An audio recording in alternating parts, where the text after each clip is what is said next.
बीवी ने अपने आशिक के साथ मिलकर अपने हस्बैंड का किया कत्ल। जम्मू के अंदर एक दर्दनाक हादसा पेश आया है। दोस्तों, बॉलीवुड स्टाइल में ये कत्ल किया गया है और ये जो बीवी है इसने अपने आशिक के साथ मिलकर अपने ही हस्बैंड का कत्ल किया है और अपने हस्बैंड को जो है वो मौत के घाट पहुंचाया है, क्योंकि इस औरत का जो है वो एक अलग से अफेयर था एक और शख्स के साथ, और वो शख्स जो है वो जम्मू के गवर्नमेंट मेडिकल कॉलेज जम्मू के गांधीनगर हॉस्पिटल में मुलाजिम था।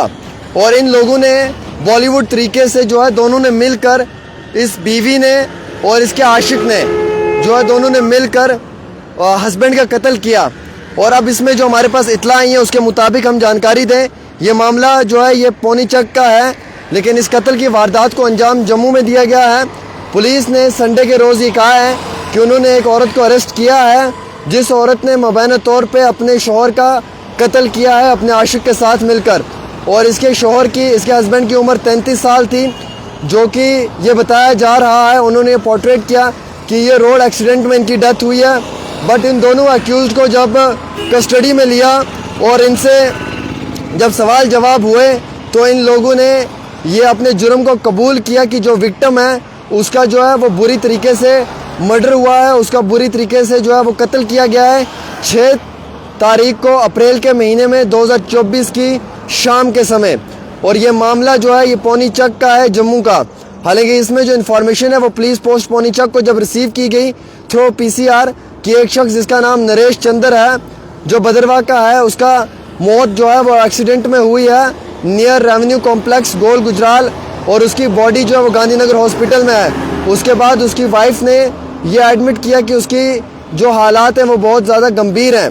लेकिन जब IO इस केस का गांधीनगर गया और उसने वहाँ पे मालूमात लिए और उसके बाद उसने उन स्टेटमेंट्स को नोट किया, फिर उस शख्स की बीवी के स्टेटमेंट्स लिए और वो दोनों स्टेटमेंट्स आपस में नहीं मिल रहे थे, उसे शक शुबा हो गया। उसके बाद जब उसने इस मामले में सख्ती के साथ रवैया अख्तियार किया तो उन्हें मालूम चला कि इस औरत ने अपने शौहर के साथ मिलकर जो है वो अपने हस्बैंड का कत्ल किया है।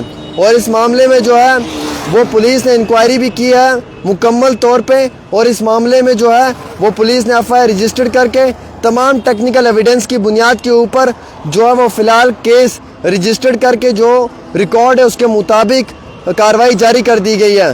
दोस्तों, बड़ी दर्दनाक खबर है, बड़े अफसोसनाक खबर है कि एक हस्बैंड जो है उसका कत्ल उसकी बीवी ही करती है, इसलिए क्योंकि उसका एक्स्ट्रा अफेयर किसी और आम शहरी के साथ था, किसी और इंसान के साथ था। कितने बड़े दुख और अफसोस की बात है। जिस बीवी के साथ एक शौहर अपनी ज़िंदगी गुजारने की कस्में वादे करता है, वही औरत अपने बॉयफ्रेंड के साथ अपने एक्स्ट्रा अफेयर वाले उस आशिक के साथ मिलकर और अपने शौहर का कत्ल कर देती है।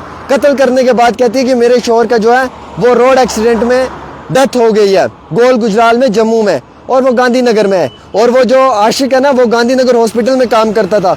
तो इन्होंने सोचा कि हम गांधीनगर हॉस्पिटल में लाएंगे, यहाँ पे डेड बॉडी रखेंगे, पोस्टमार्टम करेंगे, जो लोग हैं फैमिली के उनके हवाले कर देंगे लास्ट राइट्स के लिए, मामला ख़त्म हो जाएगा। लेकिन अब मालूम चला कि ये औरत गोल गुजराल में अपने आशिक को मिलने आती थी, उसके साथ लंबे लंबे टाइम तक गप्पें चलती थी, फ़ोन कॉल पे बातचीत होती थी। और इसी दौरान में इसके जो ये हस्बैंड हैं ये नरेश जी ये सब चीज़ें पसंद नहीं करते थे। उन्होंने कहा था कई बार इस औरत को कि आप इस चीज़ से दूर आ जाएं, दूर रहें, बाज आ जाएं, ये चीज़ें अच्छी नहीं है शादी के बाद। लेकिन ये औरत कभी मानकर राज़ी नहीं थी उनकी बात। ये तो अपने आशिक के साथ इश्क में मुब्तला हो चुकी थी और इश्क इस कदर अरूज पे चला गया था कि बिल आखिर इसने अपने शौहर का ही जो है वो कत्ल कर दिया अपने आशिक के साथ मिलकर। कितनी बड़े दुख और अफसोस की बात है कि हमारे समाज में किस तरीके की चीज़ों को जो है वो अंजाम दिया जा रहा है। अब एक बीवी और हस्बैंड का सबसे पाक और बेहतरीन रिश्ता होता है, ये दोनों एक दूसरे की शर्मगाह से लेकर एक दूसरे की ज़िंदगी के मरने के दम तक हर चीज़ के पर्दा राही होते हैं, शरीक हयात होती है ये। अब ये लोग भी अगर एक दूसरे के ऊपर विश्वास उठा देंगे, भरोसा ख़त्म कर देंगे, तो फिर भरोसा किस पे रहेगा? हस्बैंड वाइफ पे नहीं कर सकता है, वाइफ जो है वो हस्बैंड पे नहीं कर सकती है। रीज़न वाज बिहाइंड इट, क्योंकि इन दोनों लोगों की जो है वो आपस में बनती नहीं है, या फिर इन दोनों लोगों को जो है वो आपस में ताल्लुकात अच्छे नहीं है। तो आज के वक्त में समाज में अगर ये रिश्ता भी आपसी तौर के ऊपर अगर मजबूत नहीं है तो फिर रिश्ता कौन सा मजबूत है जनाब?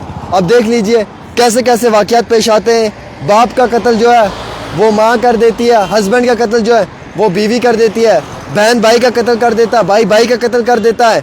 और अगर ऐसे ही वारदात को अंजाम देते रहे तो हम किसी पे भरोसा नहीं कर सकते हैं। बड़े दुख और अफसोस की बात है, आशिक के साथ मिलकर जो है वो अपने हस्बैंड का कत्ल करने वाली ये औरत है, और इसने इस पूरे मामले को जो है वो प्रॉपर बॉलीवुड स्टाइल में जो है वो अंजाम दिया है। हम जम्मू कश्मीर पुलिस का धन्यवाद करेंगे कि उन्होंने इस मामले में जो है वो इंक्वायरी की है और मुकम्मल तौर पे इस औरत की जो है वो गिरफ्तारी हुई है, एफआईआर रजिस्टर्ड हुआ है। पर बड़े अफसोस और दुख की बात है जनाब कि अगर इस तरीके के वाक़यात हमारे शहर में पेश आने लग गए तो शायद आम शहरियों के लिए जीना मुश्किल ही नामुमकिन हो जाएगा।